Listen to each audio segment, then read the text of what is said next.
അസ്സലാത്തു വസ്സലാമു അലാ റസൂലില്ലാ വഅലാ ആലിഹി വസ്ഹബിഹി അജ്മഈൻ അമ്മാ ബഅദ്. ബഹുമാനപ്പെട്ട ഗുരുനാഥന്മാരെ, സ്നേഹം നിറഞ്ഞ രക്ഷിതാക്കളെ, പ്രിയപ്പെട്ട സുഹൃത്തുക്കളെ, അസ്സലാമു അലൈക്കും. ഇഹലോക ജീവിതത്തെക്കുറിച്ച് ഞാൻ നിങ്ങളോട് സംസാരിക്കുവാൻ ആഗ്രഹിക്കുന്നു. ഒരിക്കൽ റസൂൽ സല്ലല്ലാഹു അലൈഹി വസല്ലം തന്റെ അനുജന്മാരോടൊപ്പം യാത്ര പോവുകയായിരുന്നു. പെട്ടെന്ന് ഒരു ചത്ത ആടിനെ കണ്ടപ്പോൾ റസൂൽ സല്ലല്ലാഹു അലൈഹി വസല്ലം അതിനെ ചൂണ്ടിക്കാണിച്ചുകൊണ്ട് ചോദിച്ചു, ഇതിനെ ആർക്കെങ്കിലും വേണമോ? സഹാബികൾ പറഞ്ഞു, അല്ലയോ പ്രവാചകരെ, ഇത് ചത്ത ആടാണ്. ഈ ആടിനെ കൊണ്ട് നമുക്ക് എന്തുപകാരമാണുള്ളത്? റസൂൽ സല്ലല്ലാഹു അലൈഹി വസല്ലം പറഞ്ഞു, ഈ ആട് നിങ്ങൾക്ക് എത്രത്തോളം മോശമാണോ അതിനേക്കാൾ മോശമാണ് ഒരു സത്യവിശ്വാസിക്ക് ഈ ദുനിയാവ്.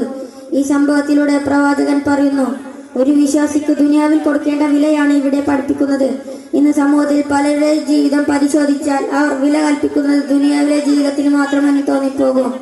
ദുനിയാവിലെ സുഖ സൗകര്യങ്ങൾ മാത്രം സ്വപ്നം കണ്ട് അത് എത്തിപ്പിടിക്കാനുള്ള പറക്കപ്പാച്ചിലാണ് ഇന്ന് സമൂഹത്തിൽ അധികം മനുഷ്യരും. ഇവിടെയാണ് റസൂൽ സല്ലല്ലാഹു അലൈഹി വസല്ലമിന്റെ വചനം സിദ്ധമാകുന്നത്. നീ ദുനിയാവിലെ ഒരു അപരിചിതനെ പോലെയോ വഴിയാത്രക്കാരെ പോലെയോ ജീവിക്കുക. കാരണം ഒരു വഴിയാത്രക്കാരന്റെ ആവശ്യം നിശ്ചയിച്ചാൽ അവർ മടങ്ങിപ്പോകുന്നതാണ്. ദുനിയാവിലെ ഇഷ്ടങ്ങളെയും വെടിഞ്ഞ് യഥാർത്ഥ ജീവിതത്തിനായുള്ള പരിശ്രമം ഒരുക്കണം. അല്ലാഹു തആല പറയുന്നു,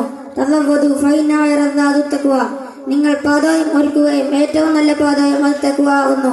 ഇത്രയും പറഞ്ഞുകൊണ്ട് എന്റെ കൊച്ചു പ്രസംഗം ഞാൻ അവസാനിപ്പിക്കുന്നു. അസ്സലാമു അലൈക്കും.